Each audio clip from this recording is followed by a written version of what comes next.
Yes, that's right. We're doing a little production of Waiting for Godot on the show tonight. Humphrey Bogart and Cary Grant are my guest stars. And we've invited all the top names in the world of theater to be in our audience. The esteemed theater critic Brooks Atkinson will be there, Noel Coward, George Abbott. Yes, Harold Prince, Lynn Fontanne, and Alfred Lunt too. Oh, certainly Arthur Miller, Helen Hayes. What's that? Yes, of course. How could we possibly leave out the president and entire board of directors of the Tonys? They'll all be here. We're ready for rehearsal, Mr. Benny. Well, I'd love to chat about this longer, but they're calling for me. I've got to go. What's that? Oh, that's right. How silly of me to forget. 1 tuna sandwich on rye, 1 pastrami on a roll, 1 chicken delight, hold the onion, 2 prune danishes, and don't be stingy with the pickles this time. I'll show those theater people how a big star does Waiting for Godot the right way. I'll show them all on Broadway, on what makes a good show tick. Godot's the worst wreck to come from the UK since the Titanic. Hiya, Bogey, Cary. Thanks so much for agreeing to perform on tonight's show. Now, before we start, I'd be happy to entertain any questions you have. At least that's one thing that'll be entertained. I have a question, Jack. Yes, Cary. You told them to hold the onion. Yes, I did. Jack, I've got a question, too. I told them! Rye! Not about my tuna sandwich. About Godot. The metaphors in the play suggest humanity can't wait for enlightenment, leading to the conclusion that Estragon and Vladimir chart their own course. So am I correct in understanding that it's Estragon who determines it's best to follow the philosophy of existentialism? Now, don't worry your pretty little head about that. Cary, you look like you have another question. I do. Go ahead. I was going to ask the same thing. Now, look, fellas, let's just run through this. Now, in the first act of Waiting for Godot, Vladimir, let's see, that's you, Cary, and Estragon, oh, let's see, that's... I got it, Jack. Well, good. I'm glad you took the initiative. It's tough when everyone looks to me to give all the direction. Why does everyone do that? Because for this show, you're the director. I know. I just like hearing it said. Now, at this point, in Waiting for Godot... Is that my cue, Mr. Benny? Why, Mr. Estragon. Yes, Mr. Vladimir. Your foot is sore, so you gave your boot the boo. Not now. Not now! That wasn't your cue. All right. You don't have to be so nasty.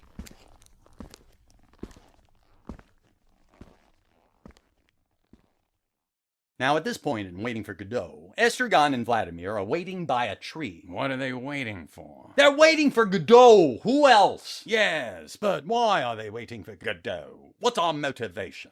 Your motivation is you're getting paid to be on the show. You're actors. Act like you're waiting! All right, needn't get so huffy. Oh, sorry, fellas. I just want to make sure we do the best show possible. We're going to have all those renowned theater people here tonight, and they'll be looking to pick up some pointers while they're here. All right, now take it from the top, Estragon. That's you, Bogey. You're Estragon. I forgot. It's been so long since we started. And I'm hungry! Your tuna will be here soon. Take it from the top. Let's go. Don't talk to me like that. If I can wait on my sandwich, you can wait on me. Let's go is your line. I knew that. Estragon says, let's go. We can't. Why not? We're waiting for Godot. Yeah? Yes, by this tree. What kind of tree is it? A willow. It looks like a bush. It looks like a shrub. A bush! A shrub. I said a bush! You just wait until Godot gets here. Cut! What's wrong? Yeah, I thought we were doing a good job. Oh, you were both just terrific, but this dialogue, it goes on too long. Cut out everything you both say from the first time you say we're waiting for Godot to hear. But Jack, that's the entire dialogue. Oh, great, you catch on quick. Excuse me, boss. There's a fella at the stage door says he wants to come in. Heard you're doing some play. You're the security guard. Tell him it's a closed set. No visitors allowed. Okay, boss. Word must have gotten out about how I'm doing my version of Godot. Don't you know? There's a big write-up in Variety. I wonder how the news got out. Gee, I only told Variety because I wanted them to be the first to know. Let's pick up from where we left off, fellas. Is that my cue, Mr. Benny? Why, Mr. Estragon. Yes, Mr. Vladimir. How's your foot without the boot? Looks swell to me.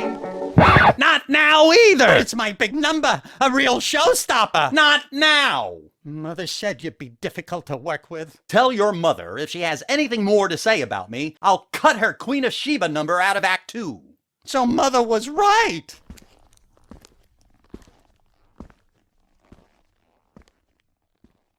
Where were we, fellas? Estragon says Godot didn't say for sure he'd be here. We're here. You know where we are. I didn't say I did. You didn't say you didn't. Does it make a difference? I didn't say that either. You're sure it was today? I think he said today. But every day is today. You're right. But yesterday isn't today. You're right again. Excuse me, boss, but that fella says to tell you he came all the way from Europe to watch you do the play. Will you just do your job for heaven's sake and make him go away? Ouch, what a grouch. Sheesh. Now let's cut out everything we just did. It's taking too long anyway. And pick it up from where we left off. Let's see. Estragon says, I'm hungry. Do you want a carrot? No. I want my tuna fish sandwich! It'll be here any minute. Stick to the script.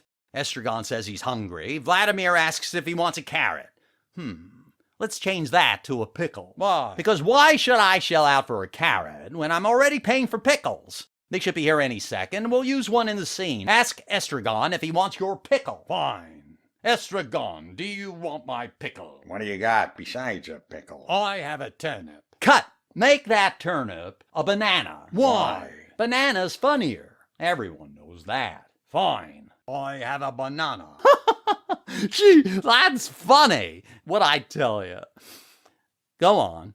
Am I gonna have to wait for the banana? No, we're waiting for Godot. That's all we're doing is waiting for Godot. Here I am, fellas. Waiting long? That's not how the play goes. You rewrote this! If by rewrote you mean I improved it, then yes, I rewrote this.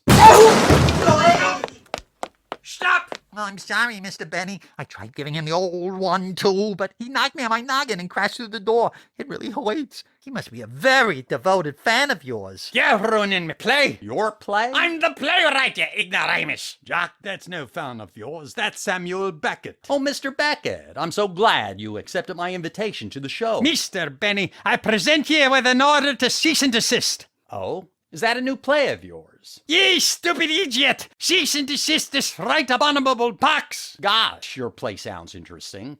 Can you tell me what that means in English? Your version of Godot! It's a wreckage of Moloch, a debacle of Drac! You know, if you had only put some of that toward writing your Godot dialogue, you might have had something. And you can't be Godot, because there is no Godot! And your play can't be a play because it's stupid and doesn't make any sense. And everyone knows a banana is funnier than a turnip. Ye, Jack Benny, are a hawk, a stage star Johnny! Yeah, but I didn't know a real piece of theater from a burlesque show. He's got you there, Jack. Oh, be quiet.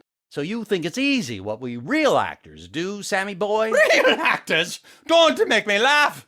Ye security guard here, with his brains knocked out of him, could do a better job at acting than you. Boss, may I be excused? I ain't feeling so good. No, you stay put. Okay. You don't have to say it 3 times. Mr. Beckett, just to prove to you how silly your play is, I accept your challenge. Jock, is that wise? Yeah, that doesn't strike me as a good idea. Fellas, do you have any doubt I can show Mr. Beckett that his play's preposterous, his dialogue's ridiculous, and that his assertion a half-conscious security guard can do a better job at acting than me is completely idiotic? Yeah. You're on! Here, take this script. Thank you. What script? That paper I just gave you. You say your lines on it after I say my lines. Oh, lines. It's simple. I'm Estragon and you're Vladimir. Hi, I'm Harry. And which one of you ladies would like to dance? You're Vladimir, and you read the words in the script. What? Is that what these things are in the lines? I thought they was ants. This should be fun. What say we make it interesting? You're on. $100 as Jack's idea blows up in his face. That's the bet I wanted to make. I'm waiting, Mr. Benny. So's your audiences on something to happen in your play. I'm just gonna lay down for a nap now, boss. Not now! Nap later! Just do as I say. I'm Estragon, and I say the first line, let's go. Now you're Vladimir, and you say...